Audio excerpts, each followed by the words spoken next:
If you want to look for that one shot, sure, just go for the weapon mastery, wait for those items, and then go. But the smartest pick is another, just such a solid choice for RRQ AKIRA up against so much CC. It's going to cancel out everything. Yeah, I like it. We've seen now both team compositions here. Arashi, any final thoughts on the team composition you like the most? I feel like both teams are just so aggressive, but I feel like for RRQ AKIRA, they have a bit more tools to work around with, a bit more crowd control immunity that will allow them to be a lot more dominant in the vision contesting. So I believe they have a bit of an edge here, but as you mentioned, both teams, they just seem very intent on just diving towards each other. Well, I gotta say, you know, with RRQ AKIRA here, they definitely have the tools they need. But I think the biggest thing, again, is that Marches pick, right? How do you utilize that? You're going to be able to dodge a lot of CC here. And then can you also utilize the Kaja pick? Because we've seen games where that struggled as well. But that's going to be it for the draft as we load up into the Land of Dawn. Ladies and gentlemen, the last day of the group stages. RRQ AKIRA versus S11 Gaming. Oh, you can already see the group up from both of the teams, right? They're just swapping sides right now as both teams, again, are just looking to just help their junglers get the buffs normally. Both junglers opting to go for the purple buff here. Yeah. So it's a very interesting path they're going to take. There's one thing that's very interesting though, yeah. Papa Dog. Is that it? Is that what I was going to point it out to you, man? Weapon mastery, right? He didn't go for it. He went for high and dry here, which is interesting. What do you think about this? It means that he is going for a lot of 1v1 damage coming in, but of course on the side of RRQ AKIRA, they also actually went for the Martis in the EXP lane instead. So both teams, again, going to be very aggressive, but I do think that as far as wave clear goes, RRQ AKIRA has a bit of a lead with the Beatrix, with the Lunox, as well as the Martis. So I think in the early game, that kind of speed and how you can rotate will be critical in deciding who arrives to the fights first.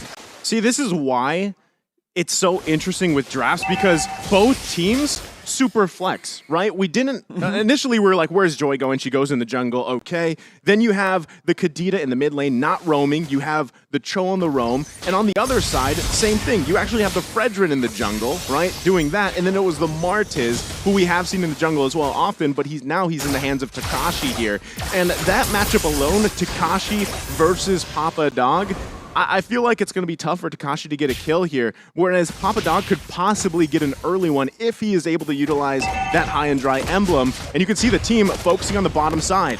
Already right early on, Takashi though, on the Martis, that's why they actually opted to put the Martis in the XP lane instead of the jungle. And instead they went for Fredrin in the jungle, which is, again, a weird style, because usually we do see the Fredrin get placed into the XP. But now King is already rotating towards that turtle side, going up against Papa Dog, Jawton, and Erwin. As Erwin jumps in with Way of the Dragon, able to actually bring King all the way back with Takashi, looks for a steal. The Divine Judgment comes in onto Jawton, but it's still going to be S11 who takes the turtle. Both teams disengaging, and S11 walk out with the favorable trade. No one gets taken out, but that is a very quick maneuver from S11, and I thought that RRQ AKIRA were the ones that were going to put a trigger, because if you look at the composition, they have a lot more burst damage they can play around with, whereas for S11, they have a lot more outplay potential, but it seems like they are the ones that will be picking up first blood. First blood by S11 and Chan. This is what we said in the keys to victory. He needs to start popping off. Yeah. Picks the Kadita, flashy hero, does it. Erwin, with the way the Dragon and the Jeet Kune Do, brings King back, and that might just be a kill. King can't dash away. Sagan tries to look for some compensation, but it is not enough just yet. S11 off to a great start here. And yes, like you mentioned, right, Kadita, if you can get these early kills, you've got that last worship here. You also have the Petrify, which again has been debated. You know, do you run with the Flicker? Do you have the Petrify? Obviously, a lot of more people would opt for the Petrify for that combination to get out one member from RRQ AKIRA. But already, is there anything that sticks out to your eye here, Arashi, for the emblems? Of course, we talked about the high and dry already, but we can see actually in the mid lane though, a play happens to interrupt the analysis yet again. This is gonna be a spicy one, boys. They just don't like you, Arashi. They don't want you to talk, bro. I understand. Okay, you understand, right? But Erwin has just been massive here. I mean, I feel like at this point, most Cho games that we've seen, have been very valuable, right? Whichever team decides to go with this hero. And it works so well in the roam because, again, you're able to just allow Jotun to go ahead and farm up, right? You don't really have to worry about too much, and then you come and contest those objectives. The next turtle coming up here in just a couple seconds. He's going to be in the right situation, but Papa Dog. Ooh, almost getting solo killed by Takashi. And again, this Martis in the XP lane in the matchup up against the Grok is working really well as Luis is going to be able to find a Divine Judgment. That's the Bennett's Rage coming in as well as Erwin is able to find the way to drag it onto Luis. Who gets the turtle? It's Chan who takes it and secures it for his team. Both roamers falling, but again, S11 walk out with the better trade. That's a collateral turtle take from Chan with the rough waves. And S11, they're just doing so much better at abusing the fact that RRQ wants to group together and go for that dive in. Because then they group up for that big combo, and later on Papa Dog will be in the mix as well. So RRQ, they need to try and spread out a bit, because in the early game at least, they don't really match that burst damage from the Kadira, so they have to wait for some items to come in for that Bandit's Rage like earlier to actually decimate the HP bars of S11. Man, right now, Chan is just, the value on this pick is massive for S11 here. And now the focus on the top side. They're actually going to back off, though. The whole team, both squads here, but Erwin. Almost. Just looking for it, right? Doesn't have the flicker just yet, so he actually stops right there. I do want to talk a little bit about the stakes of the game. If Akira wins this game, guaranteed upper brackets, #1 in the group. But if they lose, there is a chance of a three-way tie once again in this group. Are you ready for it? I'm ready. Everyone's ready too as he flickers under the turret. Not going to be able to find the Jikundo though, as everyone's going to fall under that turret, gets caught. But Sagan falls too. Chan right now is popping off. He's doing what the keys to victory tells him to do. Sagan he listens, bro. Almost instantly gets deleted. I thought he was going to survive, but he got clipped by the rough waves, and that instantly bursted him down. So Chen is so massive right now, but in the bottom side. The wild charge just stops Takashi unless he's able to do something here. Nope, nothing magical there. He's just going to get taken down, and RRQ Akira are able to find a trade on a turret for kill. I mean, given the situation that S11 has, RRQ Akira has been finding ways to keep it as close as possible in terms of economy, right? That's best case scenario for them because they're going to have to claw back into this game. Right now, the pace obviously being set by S11. Next turtle's up. You can see even Papa Dog finding the positioning he needs to. And Luis doesn't have Divine Judgment, right? So this is most likely going to be another turtle going in the hands of S11, furthering their lead here objectively, and they'll be able to play around this as pretty much all of their members getting very comfortable in terms of itemization at this point in the game. This is why it's so difficult when you go for so many late game picks. We saw a similar story from Blacklist, but they are forced to concede so many objectives in the early game, but fortunately for them, they're still able to match the structure takes and even have a bit of a lead. Taking a look at the items right here, Hunter Strike for Takashi means that he can be a lot more aggressive, but Gusta Lagusta with the Blade of Despair will start doing a lot more damage, especially to the Squishier members. But of course, once the Lightning Punch from Chen is completed, the already insane burst will get even worse for the side of RRQ Akira. Takashi was looking for a steal there, but will be caught on the wild charges. Erwin comes in to rotate, but Jotun's just going to be able to slay him down. The Divine Judgment comes onto Erwin right now as King is able to find a taunt. Sagan picks up the kill, a 1-for-1 right now. Ooh, Chan still able to get out. Jotun, once again, jumping back and forth, trying to get that last proc, but will just decide to disengage as Sagan comes in, just dealing some damage.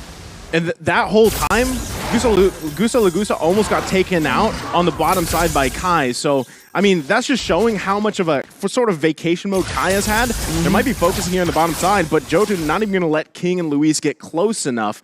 Still, though, Luis doesn't have the Divine Judgment. This is what RRQ Akira has to do. They have to play around Luis, and that's kind of been the trend for them throughout the group stage, is Luis finding those sets, whether he was playing the Lolita, whether it's the Kaja here. And still, if Gusta Lagusta can continue to grab a couple kills here and there, he's got weapon mastery himself, he will be a threat as the game goes on here. Luis, we have seen that he really does do a lot more flashy things when he has AoE crowd control that can set up his whole team for a big fight. But whoa, King! Erwin is able to find that right now, but everybody just collapses. The Petrify is massive by Chan. He finds the Lunox, Sagan's the fall, and Luis as well to Kai, who picks up a double. Gusta Lagusta rotates back into the mid lane, but it's a bit late. Takashi is going to be caught there. Jumps in onto the bush, and S11, they've timed that perfectly for the neutral objective to spawn, and that's the Lord.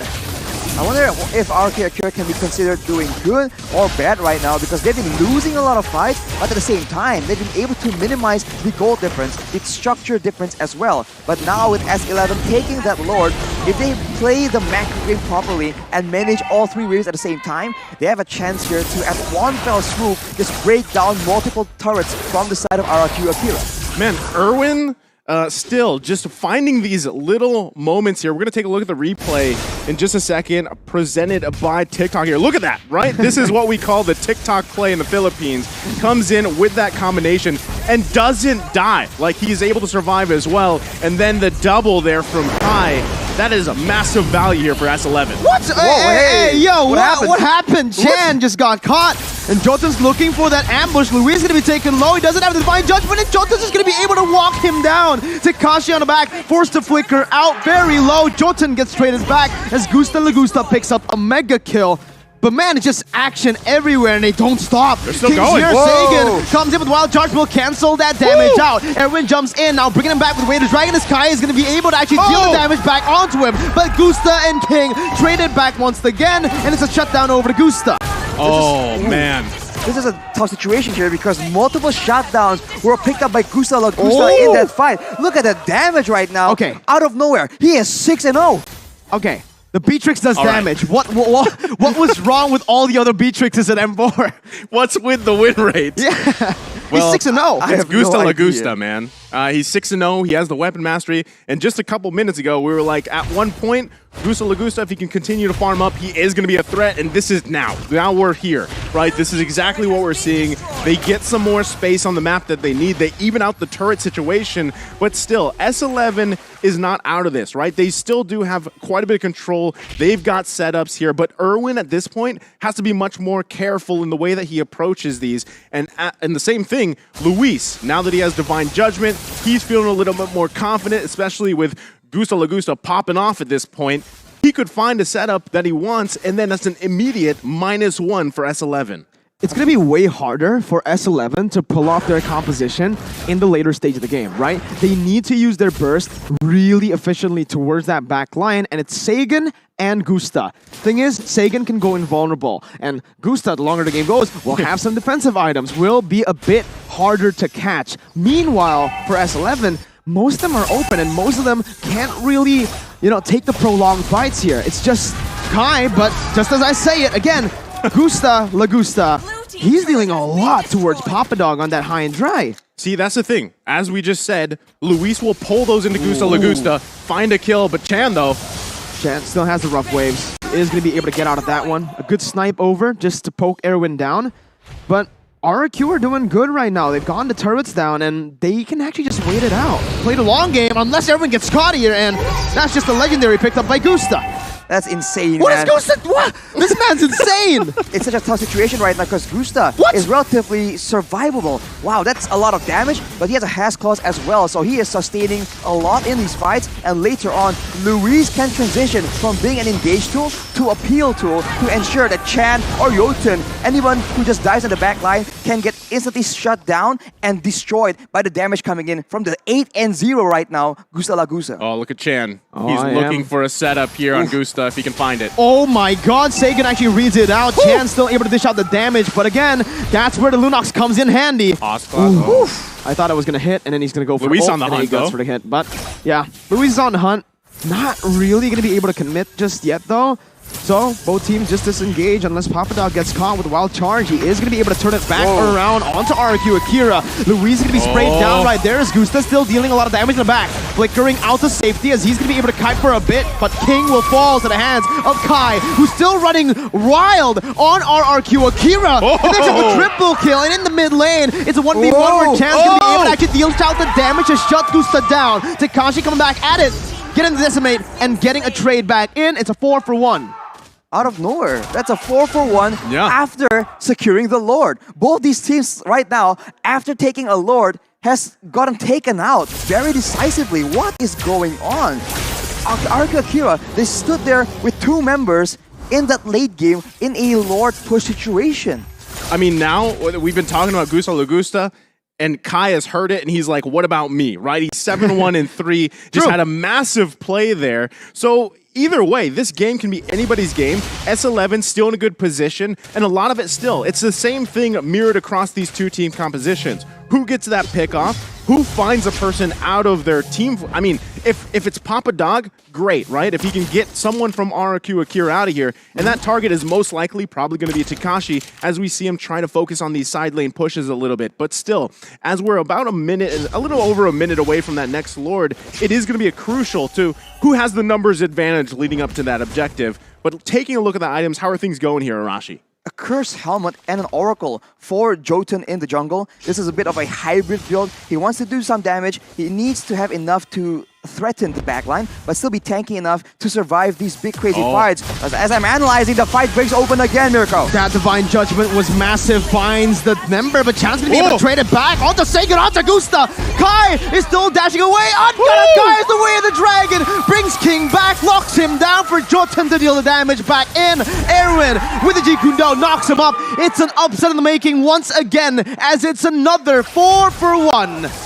Can they actually push into the base here? It's only They Luis. There's more than 20 seconds. They're going in. Erwin with a flicker combo on the Jeep Kundo. The mini wave needs to be cleared out. Luis is trying his best to actually buy some time. 5 seconds onto the Lunox right now. That's going to be Luis jumping in again. And that's S11 Gaming pulling another stop to upset the odds.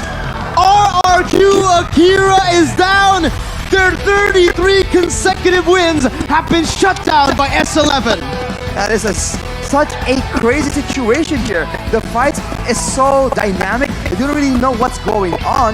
But S11 with the superior